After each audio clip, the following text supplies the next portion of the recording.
Eagle, go for landing, over. Roger, understand, go for landing. Eagle looking great. Houston, the Eagle has landed. Hello, everybody, and good afternoon, and welcome to another edition of the Storytellers. This one's a little bittersweet because we all woke up this morning to find out that the legendary and wonderful John Romita Sr. had passed away at the age of 93. Now, that's a good run. That's a very good run. But this one hit me, regardless of how old somebody is when they pass. Some people have more impact than others. And when Joe Kubert died, that one hit me hard too. And the reason for it is John Romita Sr. was the benchmark by how I gauged all comic book art when I first got started. He was the first guy whose work I could recognize immediately. I could see, and I was a big Spider-Man fan, and he wasn't drawing the book at the time. Ross Andru was, but he was drawing the covers, and they were always so magnificent. And we're gonna go over those and show some of them, some of the images that kind of inspired and informed me and my outlook on drawing. I think I still, in my mind, when I'm working something out, I'm like, how would Romita handle this? There's a few guys, when I'm laying out a story, it's Romita, Buscema, and Kane, and Kubert for storytelling. All those guys were just amazing at it. But Johnny was the slick guy. And most people, when they are first starting out in art, that's the artwork that they're drawn to, is that slick style. And there was nobody slicker than Romita. But he also brought to the table, as I discovered later on, as I started to research cartoonists and their inspirations and stuff, he was a huge Milton Caniff fan. So he was bringing that Caniff, Robbins, what's his name? The guy used to do Scorchy Smith. Can't remember. I'm having a brain fart. But that Kurosawa style of inking and black placement to his work, and that's something that I've always been impressed by. Those guys, they for some reason, it just made the pages bounce more as opposed to like a linear approach. All that black placement added weight and it added mood to me. And Romita used to do that as well. Let's just say hi to everybody in the chat here. People are coming in. Here on the Steadfast, Dan Genovese, Leg Kick 1. Fritzy Schnitzel is here. Patrick Bowser. Anthony Gonzalez Clark, Woo2 Bear, JP Roca asks what's good. John Romita, that's what's good. Man of War 665, Neighbor of the Beast is here. Mike Quarter Irish. Oh, Quarter's good. Chris Juliano is here. We got a nice crowd. We also got a wonderful guest who just popped into the back room. Mr. Ron Garney. Hey, buddy. What's going on, dude? How are you? Sorry to be here under such sad circumstances. Indeed. It's sad, but by the same token, I've been gathering up a whole lot of images for this show, and I found myself smiling. Oh yeah, well, that's good. I'm looking at these amazing drawings of Romita, and I'm like, God bless America. How does he do that? He makes it look so damn easy. Yeah, that's actually that you had mentioned in the email. I was reading it and en route and asking about little anecdotes about John, and I remember I was working on Ghost Rider, and I was struggling with. I remember the cover. I was struggling with the cover and just his figure, Ghost Rider's figure, because he was sort of charging and his leg was bent, and I couldn't break this thing where it looked like the lower leg was kind of backwards or something. You know, you struggle with those things, you know. Oh yeah, yeah. You overthink it. Yeah, You it's can't get your weird. eyes on it right. So I showed it to him, and he just goes like this. He just took his pencil and just went like that around the kneecap, and it was fixed. It literally took him like a second. Wow. And I was like, man, and it changed it forever. I still do that to this day because it instantly solved the problem. You know, how far you take the line of where the thigh meets the calf when it's bent, how far you take it. And I was just stopping at a certain point, and he just brought it around and made this sort of hook shape with it. And it seems so silly in hindsight now, but it's amazing all that experience and that, you know, how he fast tracked me because of all the stuff he went he went through to get to that stage where he could just see it, you know. Right. The funny thing about John was that he was such a perfectionist, and it shows in his work because you never see a tangent line. You know, every figure is overlapped just in the right way so that there's clarity as well as dynamics in his work. And I guess that was a problem for him because it took him so long. He labored over it, you know. As opposed to like Buscema, who just was like, he just shit that stuff out, you know, and it was no problem for him, you know. He didn't labor over nothing. Oh, look at his drawing. Look at his Conan. Hold on a minute, I got to draw Conan. Always love that term, shit this stuff out. But it takes you an entire lifetime to get to the point where you're capable of that. Like, you know, myself, I still struggle at times if I'm not drawing every day, or, you know, some things just don't come to you easily. Right. They just don't, you know, it's like, you know, to make it look easy is a task. Look like it was done easily, but it's not, you know. I just goofed around with a little Superman drawing the other night, and I watercolored it. And the more I worked on it, the worse it got, to the point where it just fell apart. And it's just this piece of crap little thing I threw under the drawer, and that's the end of it. You know, not all winners, you know. I'm sure you've been there. No, mine have all been winners. Yeah, no, it was great. Yeah, get off my show. I don't like that loser attitude, Ron. Yeah, right. Shame on you. Do you remember what the first Romita piece that you remember seeing as a kid was, or comic? Probably Spider-Man. You know, it's so far long ago for me, you know, that it, you know, I remember things, but, you know, also I don't recall really focusing on who the artists were back then. Right. You know, they didn't really publicize, and, you know, and it wasn't really, the names weren't on the covers, and, you know, all you cared about were the characters, and you would read it. But I do remember him, and I remember that style because he was so signature Spider-Man, you know. So that's all I remember for the most part, is just seeing the Spider-Mans, but nothing specific. Hey, Alex Saviuk. Hey, Leg Kick. Hey, Alex, how's it going? Alex says, hey, Dan Genovese. Sad day for us all. Like yourself, this one hit me really hard since I knew him such a long time. Yeah. Oh, yeah.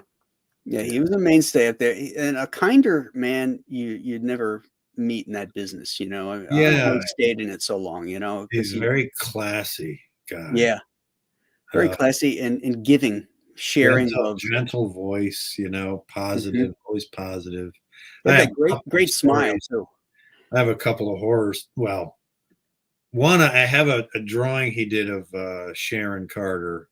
I was doing Captain America, and Cap was reminiscing about Sharon, and so we had John draw one of the panels of her face the way he would draw it, you know. Right. And then he signed the original for me, which I'll never, you know, I love. Oh, that's cool. So he's, you know, it's a to Ron, love John Romita, you know. But the other horror story I have is I went out to dinner with them one night in San Diego, and Junior wife was trying to set me up with one of their friends, and it was very nice, But I, like a big shot, wanted to pay for the entire bill for the whole table. So it was Virginia, John, JR, his wife, me, this girl, maybe one other person I don't remember. But I went to pay the bill, gave the guy my credit card, and which was actually my brother's credit card. He lent it to me. Came back. Yeah, Mr. Big Shot, his declined. brother's credit card. It was declined. I got this. Yeah. So it was, it's such a sickening feeling. Like, I'm like, what? That's outrageous. There must be a mistake. So I went over there and I'm like, oh God, you know what? Let me I'll run to an ATM and I'll get cash and whatever. Run to the freaking ATM and it's closed down. Like it's out of order. And I didn't know where any other ATM was. I mean, in downtown San Diego, I couldn't find. So I had to ask JR Jr. to lend me the money, and I paid him back the next day. I felt like I had a big L on me, like. Did he pass it to you under the table so that at least you had? Yeah, he just slipped it to me. He was really cool about it, but needless to say, I was very embarrassed. Oh, that's hysterical. Now, did anybody else know other than JR? Yeah, I think the whole table knew, but they knew I also was paying him back. I still paid for it. I paid him back the next day. Sure. But still, it was just one of those things. It's so embarrassing to have your card declined, and you're like, I work for Marvel and all this stuff, and here I am. I give them some cheap credit card, and it doesn't even work. When I came home, I strangled my brother. Dude. Yeah. What's that? I said you immediately got on the phone with your brother. How dare you? Yeah, I was so pissed. I'm like, dude. He's like, oh, I didn't.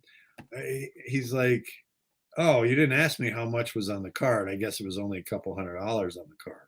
Oh, that's why I needed it for something, just for incidentals or something at that point, because I never used credit cards, and because I just, I never believe in. I have one, but I never use it because I never believe in paying for anything you can't afford to just pay with your own money. Why would I pay someone else to use my own money? That's the way I look at it. So I just it's really the devil's bane when you get behind on payments, and I've seen people end up 60,000 in debt on credit card interest. Oh, yeah. It's a racket. So I just never used it, but I borrowed his, and it was like, so funny. That's another little John Romita story.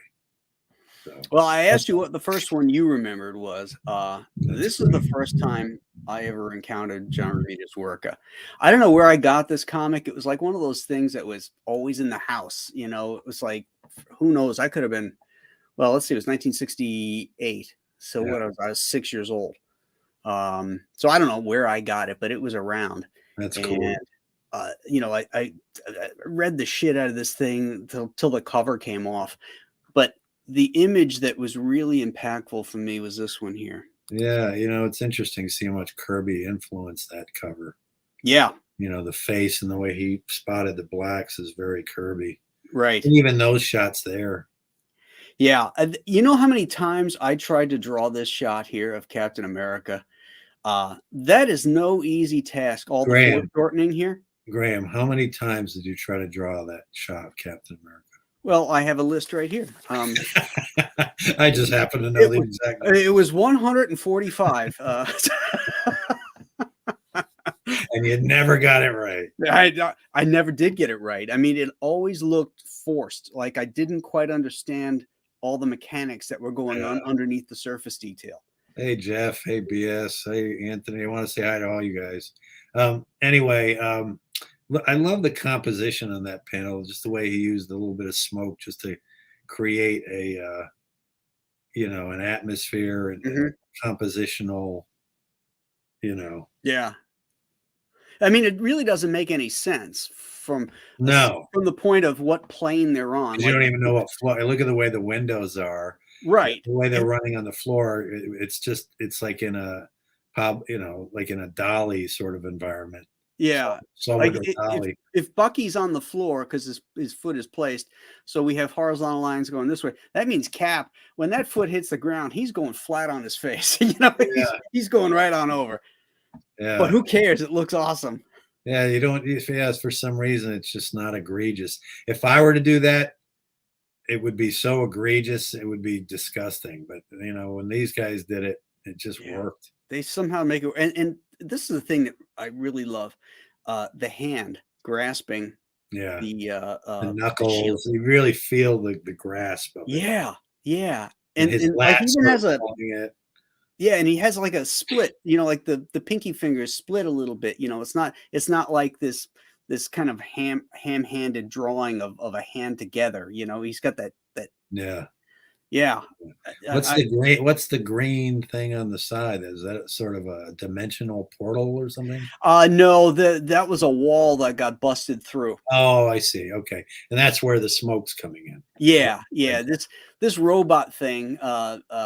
The walking stiletto, Sharon Carter goes on the suicide mission, and because she thinks Steve Rogers is dead, so she's willing to take this job for Fury, and she goes and she's fighting these bad guys, and the bad guys release the walking stiletto, and it's about to kill her, and then all of a sudden the shield comes and busts it, and then she realizes that Captain America's alive, and because I think she thought he was dead from the Steranko issues that preceded it. That's her up in the corner. Yeah.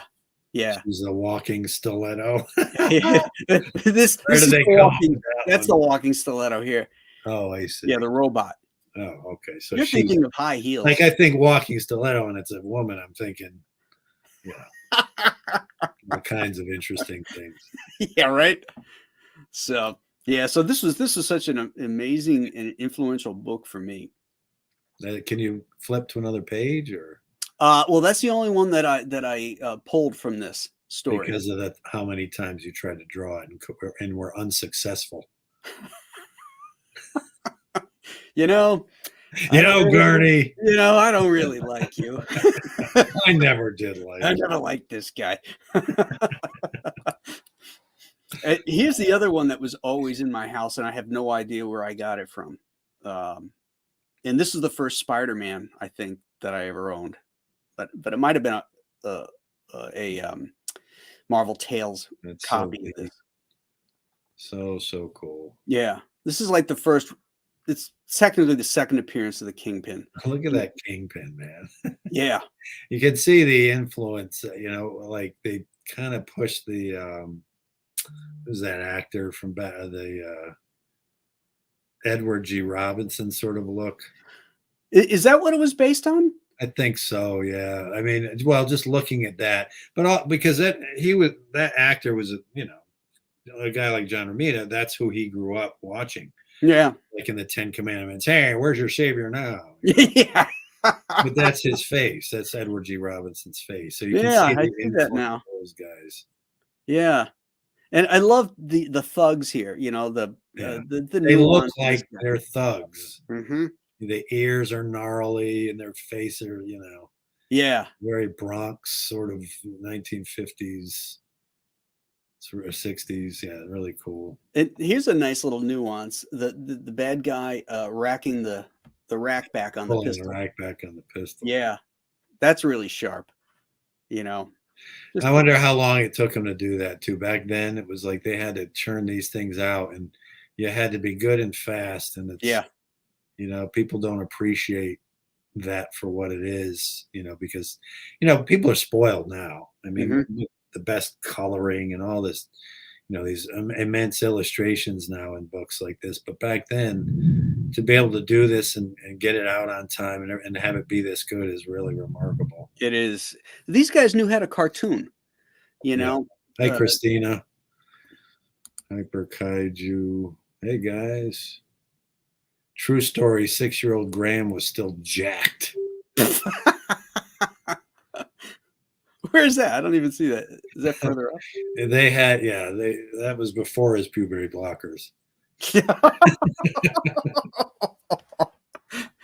Damn, son. Went right for the jugular. Oh my God. He doesn't throw hand grenades. He just drops atom bombs.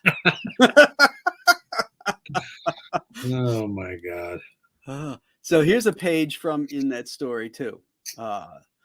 This is inked by Mike Esposito. But you know what I talked about his design elements, like that first panel there, these three figures, each one is going off in a different direction. So it's not this boring, everybody's straight up and down. You know, they got all these different angles on them. And then he's got the Kingpin and his little crony silhouetted in the background so that those figures in the foreground pop forward. I love that stuff. Yeah.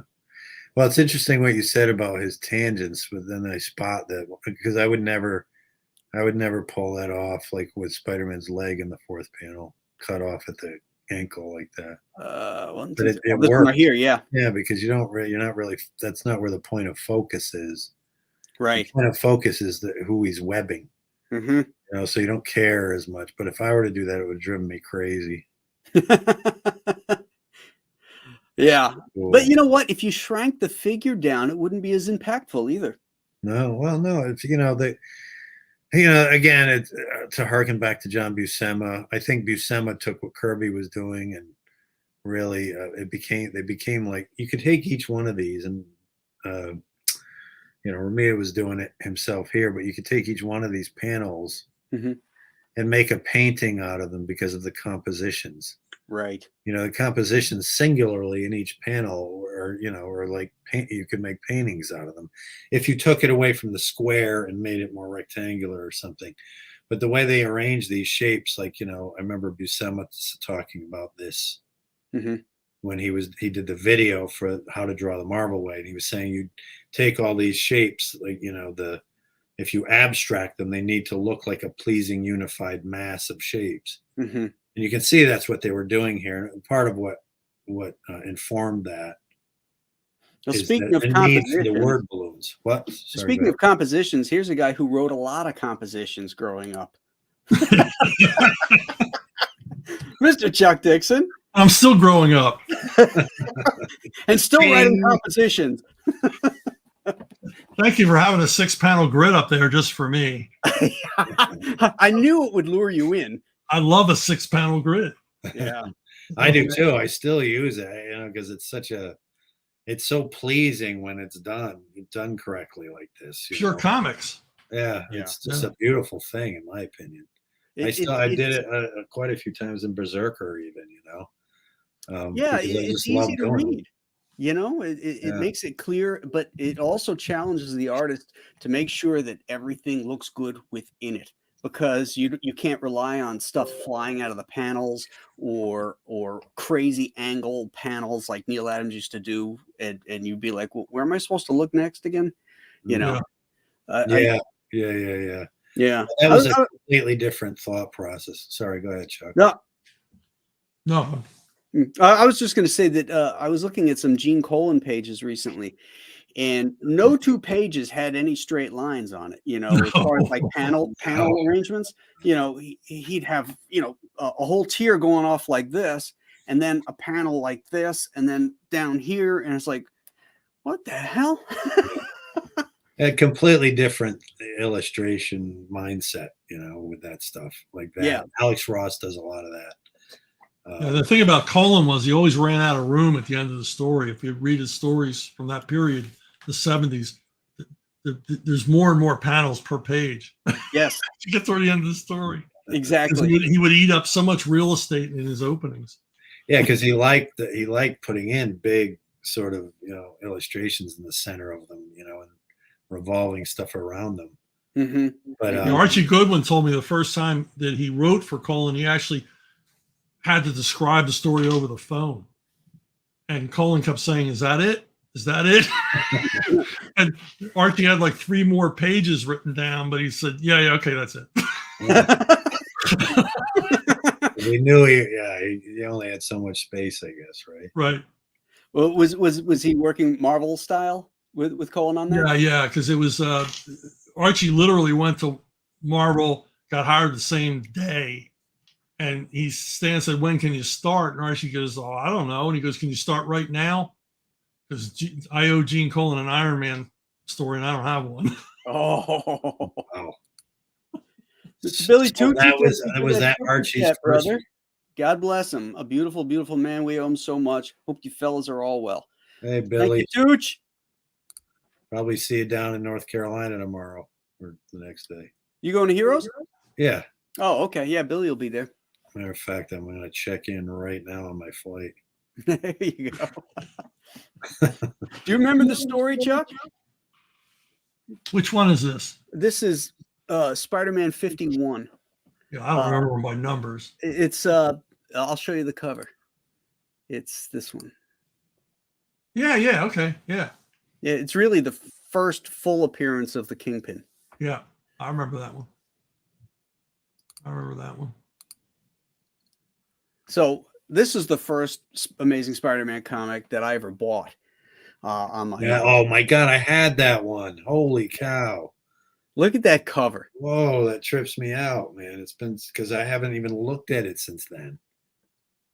Wow, Look at because I always remember the tarantula's feet. I was like, what the hell are those things? How do you walk with that? Do some great pirouettes with them. Yeah, that's what they should have had him doing, like really kind of fey and just up on the pirouettes and walking around. So bizarre seeing that. Yeah, but look at the power in that. Look at like Spider-Man's right arm blocking him, you know, and the 1 foot up here off. You know, he's only attached by the hand and his other foot. Yeah, I love that. there's a deftness to it, you know. Yeah. I don't know what's going on in the perspective on these buildings back here, but it's all over the place. Yeah, it just looks like he needed something compositionally, so he just kind of his pencil or yeah. You got to wonder how much of that was just paste up too. dry brushed it Well, in. let's add some buildings in the background. That's true, because a lot of at this period here, a lot of the originals Romita was doing on vellum. He Yeah, was. I got to wonder if those two, that cop figure was even originally drawn by Romita. It doesn't look like him. The guy Yeah. shooting the gun? Yeah, That looks like him to me. I don't know. It looks off to me. Huh. Now stop! Don't start. No. I mean, it's just the nature of the way these covers were done. I mean, everybody, I know. everybody with the janitor was contributing to covers. Yeah, there's so many covers that I thought Romita did, that I realized that Ron Wilson did. Yeah, That Ron Wilson did the layouts for. He might have even penciled it, and then John would go in and bring it around with his inks. And it was all, you know, Wilson is another guy who's very underrated for his design. Yeah. Really, really good. So here, this is the next issue, and this one is on vellum. I've seen the original for this. There's a bunch of these. I think every one of these inserts here is a paste up. But you know, these covers just, I mean, I couldn't throw my 25 cents at them fast enough. Yeah. You know. Man, 25 cents. Oh my God. I know, right? That is awesome, that cover. Yeah. Look at the figure of Spider-Man, the I just love muscles. the spider and the way it's turned into panels between the legs. And look at the Punisher's freaking hair. Like it looks like Mark Leonard, like a Sarek or something. Yeah. Yeah. And look at the eyebrows. Yeah. Like cross between Christopher Lee and Mark Leonard or something. Yeah. Back when he was a villain. And you can tell Johnny was not a gun guy. Yeah. Yeah. He doesn't even have his hand around anything. For like, sure rivals one of the chiclet guns of the 90s. Right. That's funny. But yeah, that's like when they had soldiers show up in the superhero stories, and they're all from World War II. Yeah. They're all carrying, old action rifles. Yeah.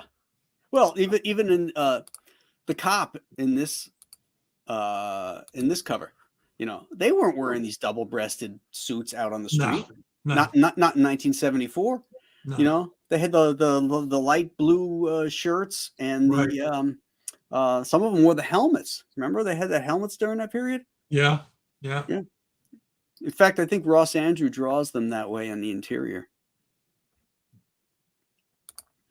So, and then this cover here, this one was, for me, was just unbelievable.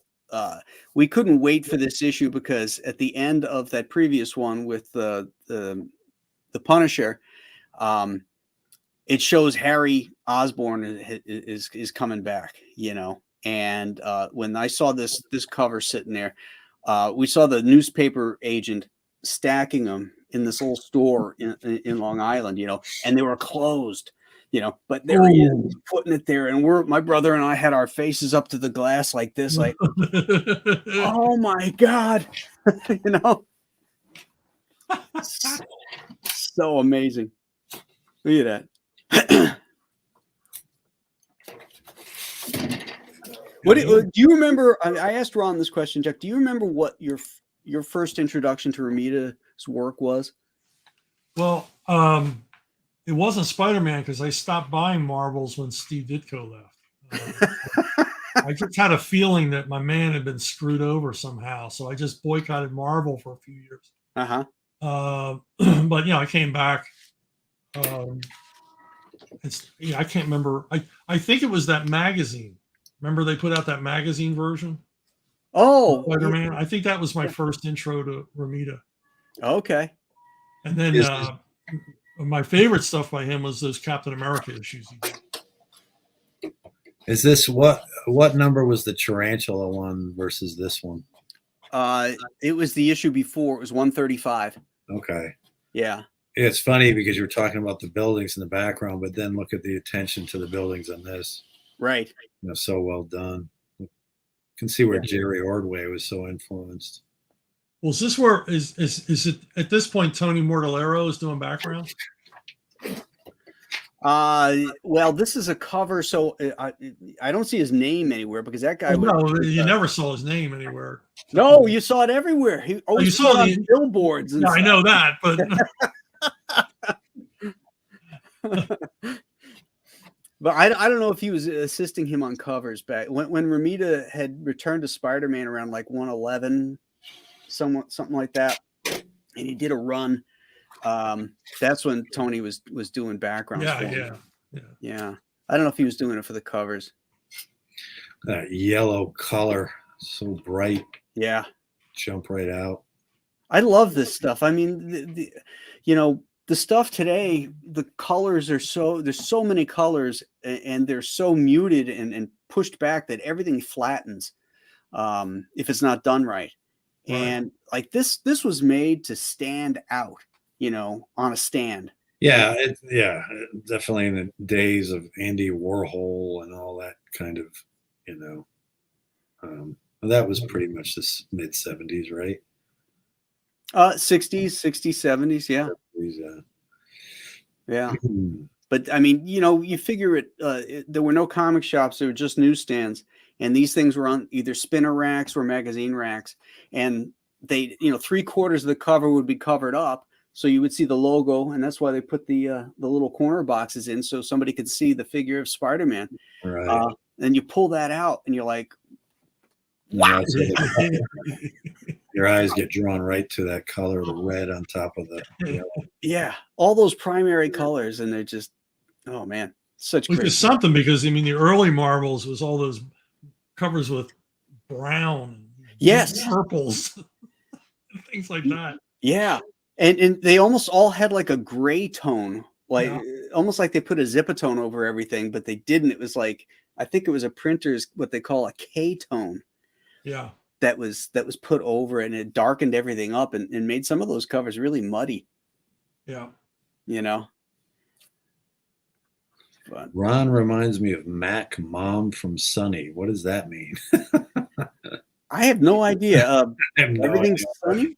Mac Philadelphia? Mom from Sunny? I have no idea what that is. Bringing the boom back to comics, Dan Fraga. What's up, Dan? Oh, is Dan in here? Hey, Dan. I'm way behind here. My oldest original Spider-Man was the Molten Man issue. Ooh, was that the Ditko one or the Ross Andrew one? I know Chuck's was the Ditko one. Oh, yeah.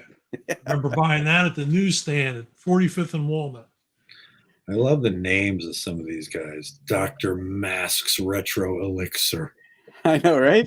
It's great names. You know what's fun is when they come to conventions and they say, "Hi, I'm Dave." You know, "Oh, hi, Dave." You know, and then they say, "I'm really," you know, and then they give you their avatar name and you're like, "Oh, I know you." It's the secret identity thing. Yeah, exactly. Exactly. Oh yeah. Well, this one guy here is mentioning the Treasury editions, and that's the next one I have up because you want to talk about something on a magazine rack that jumps out at you? Yeah, that's classic, that thing. Yeah. This is another drawing, Ron, like the Captain America one, where the foreshortening looks so simple. Again, I must have drawn this 146 times too. The foreshortening looks so simple, but if you don't understand the mechanics and the construction underneath it, it falls apart real easy.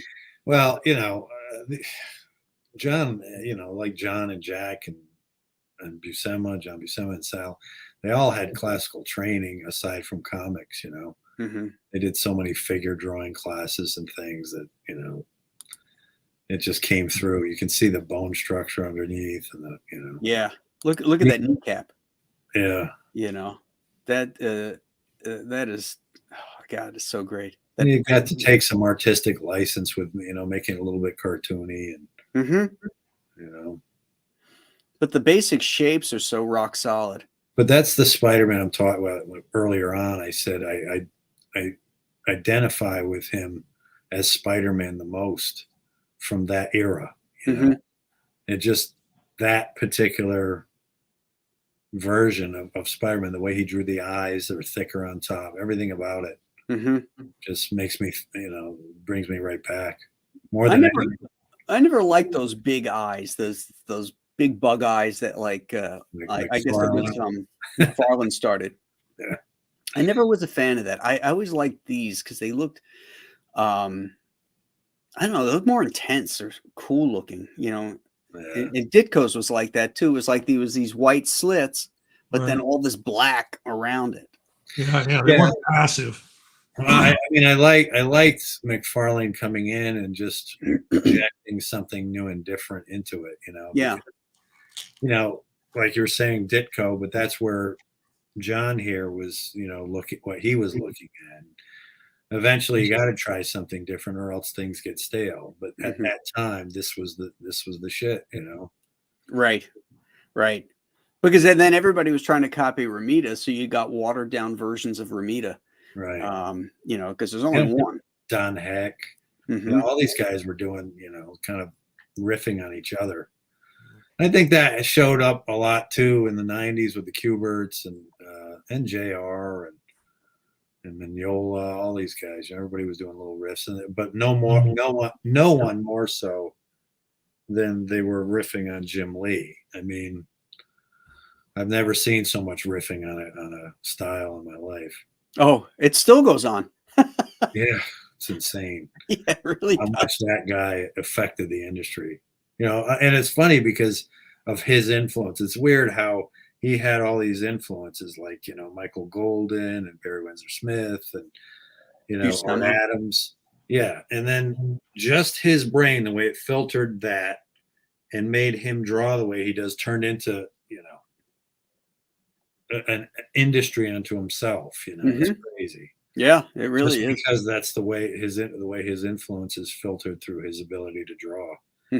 Interesting when you think. Yeah, about it. Really is. Oh, so this is where I was going to go with this story, and Chuck will remember this because who is that hack? Yeah. Talk about derivative. Oh my God. Yeah, right.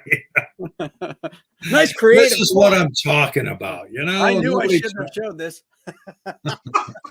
But when I was offered this gig, I said to the editor, Scott Peterson, what I wanted to do was draw the Batman characters in my style and try and draw the Spider-Man characters in Romita's style, and marry those two together in the storyline. And I did some sketches for Scott so we could see how it would marry together. And he said, yeah, that looks cool. Go ahead and do it. So like, here's my riff on trying to do Romita, like this kind of shot here, Yeah, I see that. And then like the eyeballs we were talking about here down at the bottom. And this book was 1997, and Chuck and I were in San Diego that year, and I was at the DC booth, and Chuck came over to me and said, hey, Romita just sat down at his table.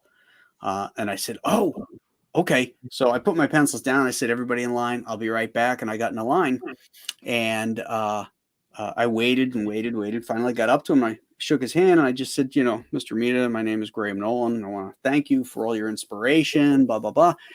Then he looks at me and he goes, are you Graham Nolan, the artist? I was like, are you kidding me? And he said, yeah, I saw your Batman Spider-Man book. I really liked it. And I was like, oh my God, I can retire, He was great at remembering people.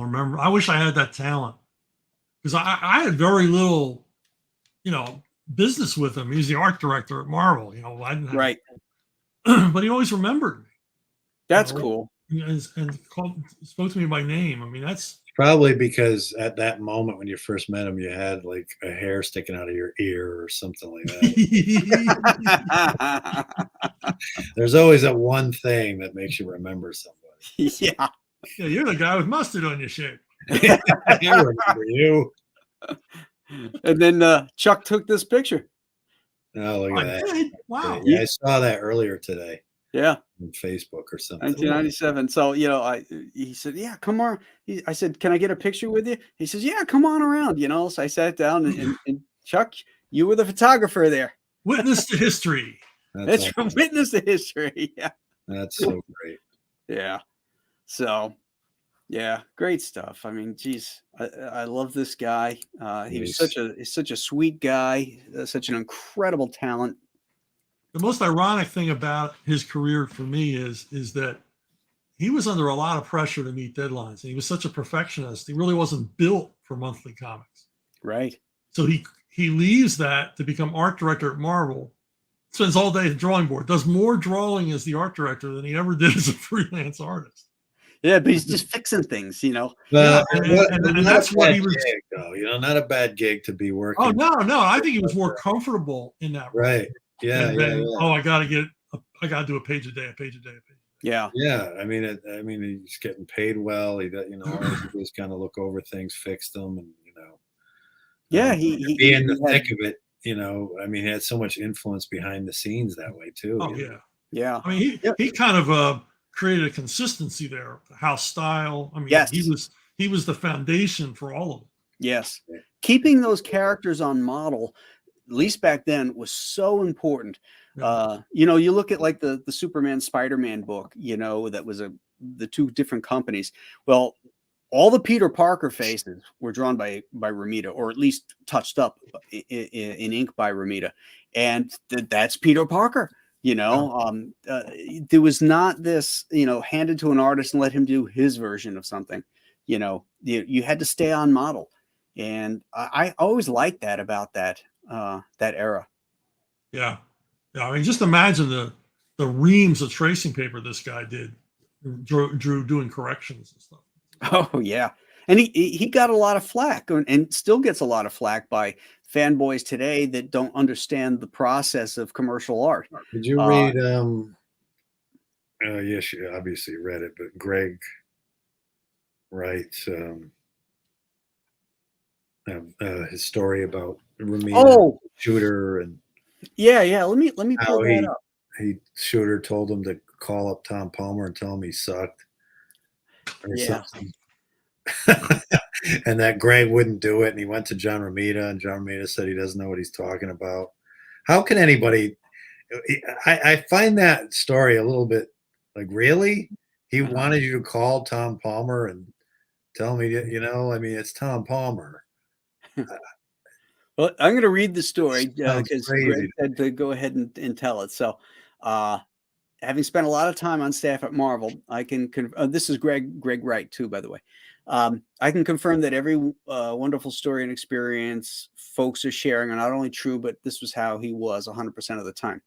I'll share a funny story. At one point, when I was a young punk, Jim Shooter instructed me to call Tom Palmer up and discuss his failings as an inker based on a current issue of Avengers, and I was to present his critique as my own. I refused and suggested we have John look at the pages. Shooter decided to drop it. I panicked, but what if he was right? Maybe I was wrong. So I did take the pages to Romita. He was thrilled to look at an entire issue of Buscema Palmer art, as he rarely got to just look at the art. I relayed the conversation I've had with Shooter. Jim looked up at me with a furrowed brow and closely examined each page that Shooter had indicated wasn't done properly. Then he thanked me for the look at the pages. He laughed and said Shooter didn't know what he was talking about. These were a master class of finishing inks. He then explained to me why. Most educational hour ever, and he would help me like this every time. Wow. Yeah, that's great. That's great. Somebody else had mentioned too that that they had brought some work in, and Romita took like over an hour in the middle of the day to go over his artwork. And I think it was Frank Fosco. I think Frank had said that he had gone up there, showed his portfolio, and Romita went over it with him and gave him all kinds of pointers and stuff, and spent over an hour with him going over his portfolio. Wow. That's a good guy. That's a lot of dedication. Seriously. You know, yeah, you never hear. I mean, I've never heard a bad word about John Romita. I think, it's funny because Nothing but praise. Counter to that, what we just heard about Jim Shooter, it's such a crappy thing to Right. hear. You know, I think Shooter did a lot of good things when he was there, but to hear stories like that, because that's not the first time I've heard something like that. But I think his biggest problem was not being able to discern what was his personal taste versus what was actually good. Just because you don't like something doesn't mean it's not good or excellent. Right. You know, it's just not what appeals to you, but it doesn't mean it's excellent. You can never look at Tom Palmer's work and ever say it wasn't excellent. Oh my God, no. No.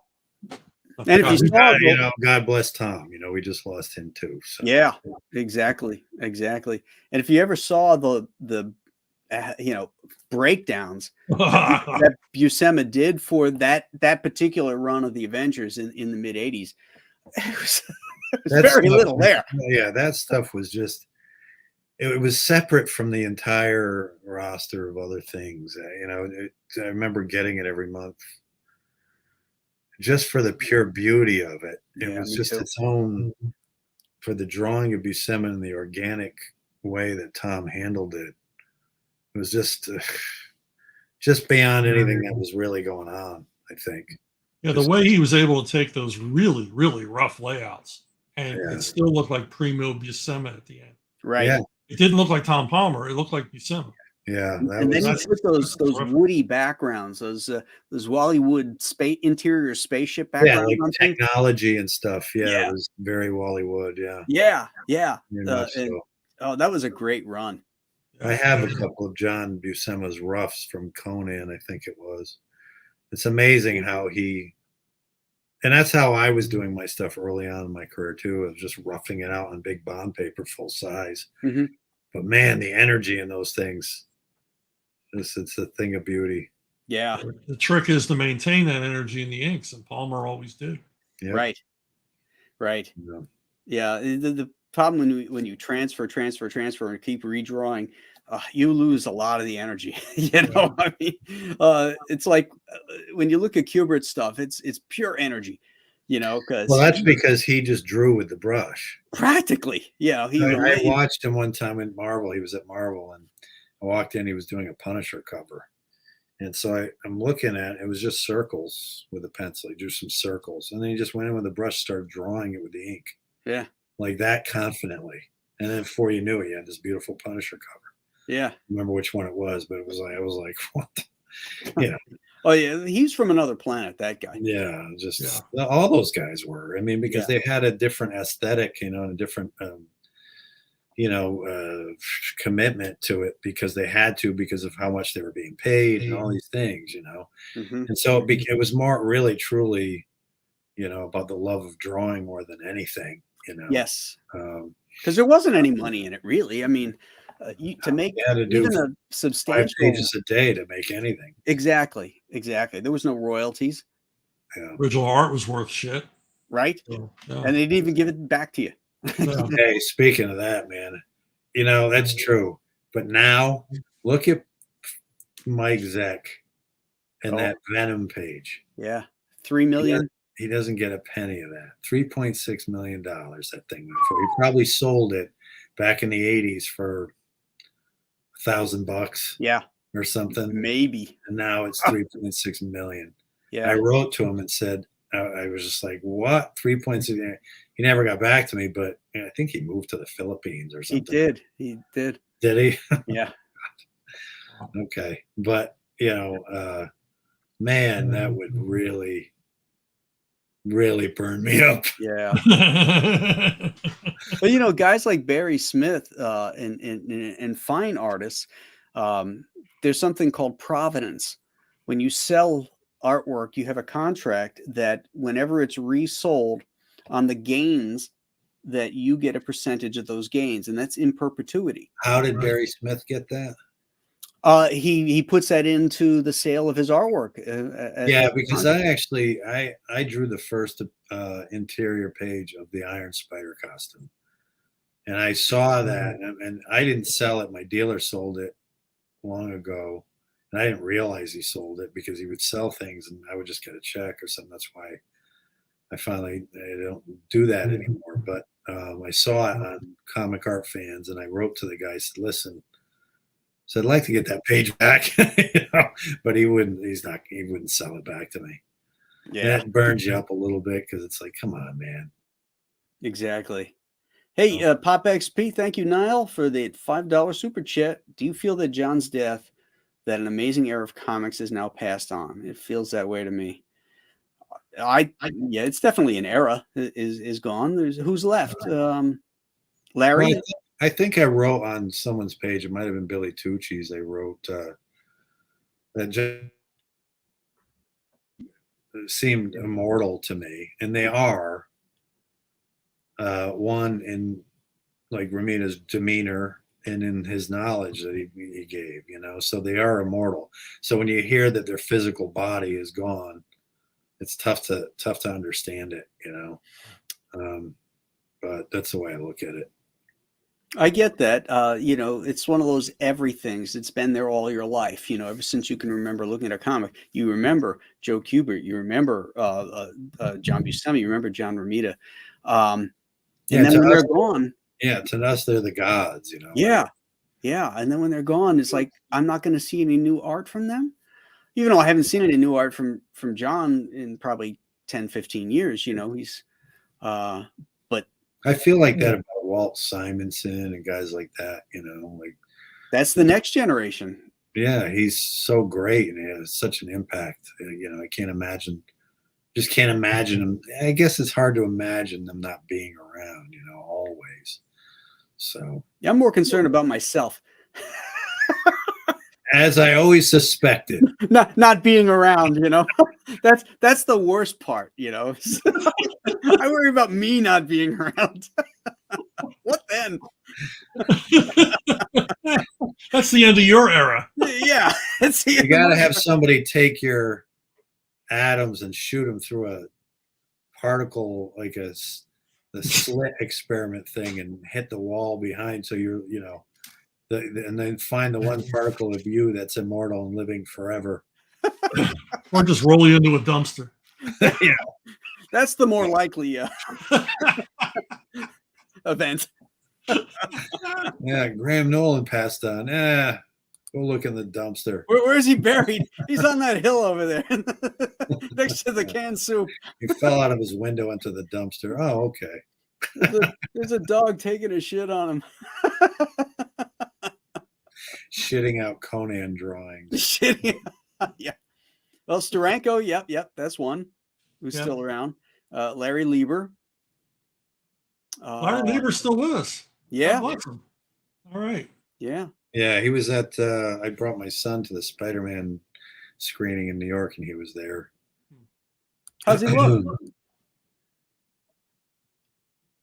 How's Larry look? I mean, good. I only saw him at a distance inside the theater, but good from what I could tell. That was the last time I saw Tom Palmer too, actually. Yeah, Roy Thomas. Roy's slightly behind the era of Romita, but he worked at Marvel. If we're judging it just by Marvel, then yeah. Oh, Ramona Fraden is still with us. Yeah. Ramona's 95, I think. Has to be. Man, think about that. John lived to 95 years old, right? It was 93. 93. Yeah. Stan lived to 95. I don't think I'm going to make it another decade myself. Swear to God. That's why I've always got this nearby. Yes. Come on, fellas.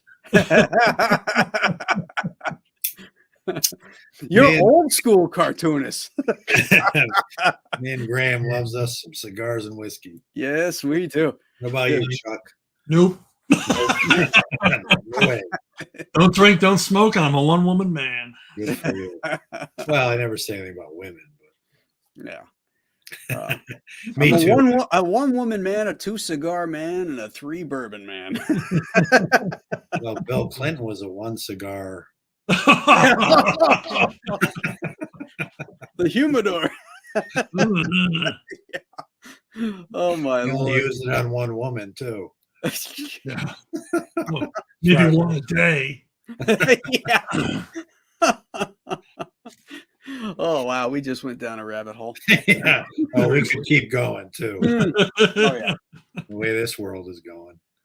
Hey, Ron, are you going to Garden State Art Fest? No. Bummer.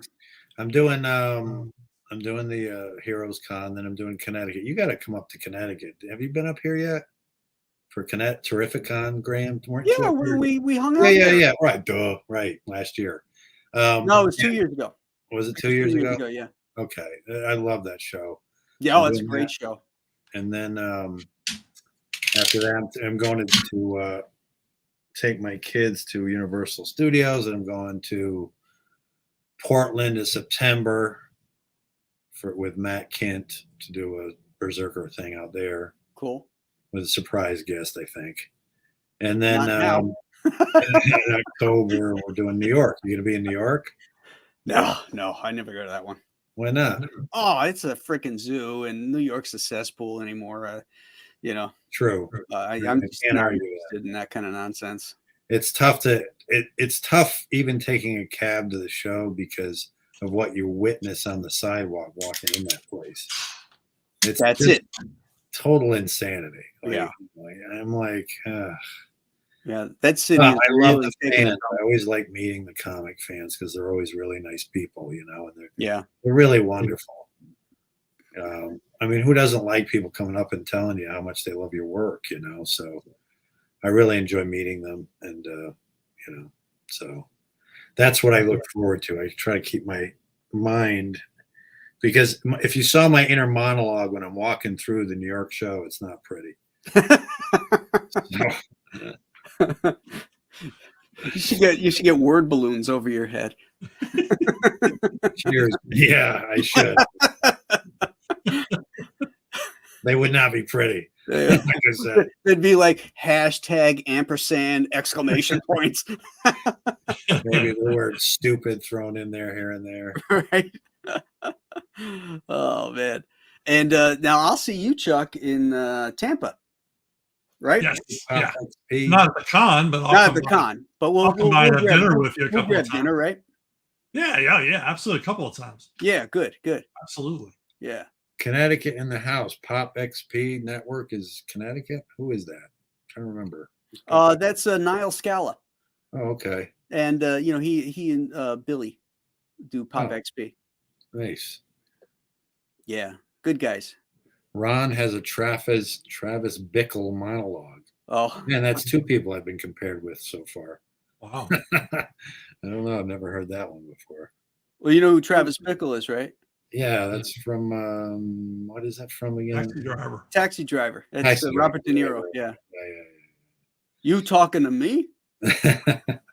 Someday Most a real people rain say- is going to come. Most people say Clint Eastwood, so that's a new one. You, Clint Eastwood? Yeah, the gravelly voice. Oh, yeah. So, Get off my lawn. get off my lawn. We used to stack your kind like cordwood in Korea. We all got it coming, kid. Yeah, Yeah, take a drink, kid. yeah. That's one of my favorite lines in any of his westerns. And then the kid is like, I sure killed the hell out of that one, didn't I? As he's drinking the whiskey, he's like, take a drink, kid. It's a hell of a thing killing a man. You take everything he has. Yeah, and the way he killed him, he's taking a dump. Yeah. No, but he's like, no. Yeah. I'm gonna kill you, little Bill. I'm building a house. Yeah. I'm here to kill you, little Bill, for what you did to Ned. Yeah. I don't deserve to die like this. I was building a house. Yeah. That little. That's what was important, not all the people he fucked up. Yeah. And everybody's saying there's not a single right angle in the damn thing. You know? Yeah, yeah. There's all this water coming through the roof. Or that was It's a that brilliant movie. really is one of my favorites. It's top 10 favorites. Yeah, that's a great one. Hard Yeah. the same guy that wrote Blade Runner. Like, wow. What's that? He's the same guy that wrote Blade Runner. Yeah, Oh, is it? Yeah. I love Blade Runner too. Talk about versatile. That moment at the end of Blade Runner is so poignant and wonderful. You know, all I these still haven't moments seen will that be movie. lost like tears. Really? I Wow. tried watching it, the original version, and Oh, the original version sucks. yeah, that's why I got to watch the other one. With the voiceover, Oh, horrible. I want to come and say hi. yeah, I need the director's cut.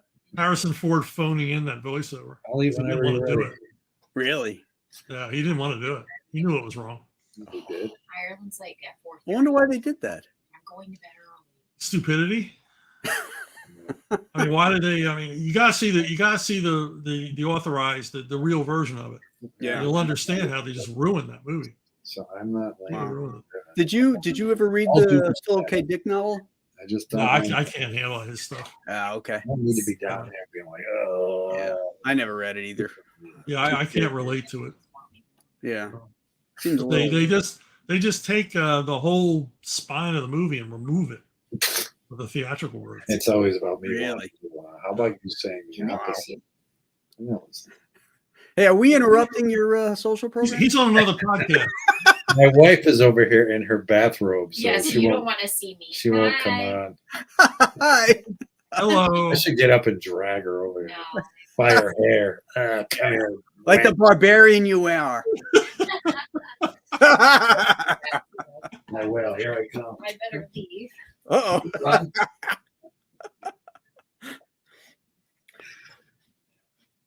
And he comes back empty-handed. Yeah, she ran. She was like, because I would have picked her right up and dragged her right over here. like that Frazetta painting. Yeah. She's wearing one of those Frazetta outfits with just the metal things. Right? It's casual around the house. Like, Hey, I got to introduce you guys to my kinda new what best Leia friend. was wearing. What? My new best friend, Kino Reviews, for a $49.99 super chat. Woo! That is a good cigar, my friend. Cigars and drinks are on me. Thanks for the stream. Oh, thank you, nice, brother. man. Cool. That's very Yeah, cool. much appreciated. Cool. That wouldn't have happened if I wasn't here, Graham, and me and Chuck. Yeah. Oh yeah, you guys brought the money. His Kino, they I'm getting the whiskey and the cigars. But yeah. We're getting the shaft. screw you guys. Yeah. Yeah. Yeah. I gotta go eat dinner, I guess. Yeah. But hey, thanks for coming on, Ron, and talking a little JR with us. You see what it says up there? Ron is physically imposing in person. Thought Graham would be, but he's skinny. Yeah, that's the word. That's Graham's worst nightmare. If I'm skinny, that guy's got to get his Coke glasses realigned. Every picture of Graham is always this. Oh yeah, I'm just drawing here. Yeah. Or he's holding up a Just 20 knock it pound off, cast. Ron. Just knock it off. I love it. And I don't even have any hair to stroke either. So But Ron busted out the bottle I had to. Cheers, Keno. Very cool. yeah, it's very cool. But hey, thanks to everybody who came in the chat and to celebrate the career and the life of the great John Romita. You know, God bless him and his family, and you know, prayers to Virginia and JR Jr. and the whole family. You know, it's got to be a Look, tough Larry time. Stroman just popped in. Oh, hey, Larry. What's up, Lair Bear? Cool. You Oh, big bear, you. I should have sent you a link. You could have come in. I could have kicked Ron out.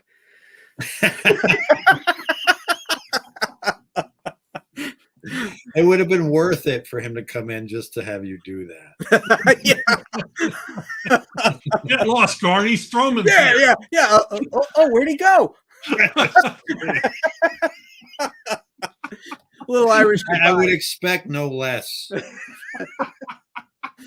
So go ahead, do it right now. Kick me out. Because Larry just came in. See, he doesn't have the heart to do it. See, Chuck, he's all talk over there. He won't actually kick me out. You're Yeah, he's a right. big pussy cat. Yeah. Still there. I like doing it. Yeah. Yeah, but nobody can hear you. So, but everybody, All right. hey, thanks again for so much for coming in and again celebrating Johnny's career. And thanks to my pals Ron and Chuck for coming in. It really is appreciated. I love talking to you guys. You guys are aces, even though you do work in the comic industry. So That's what you want to call it. yeah, In working, right? industry.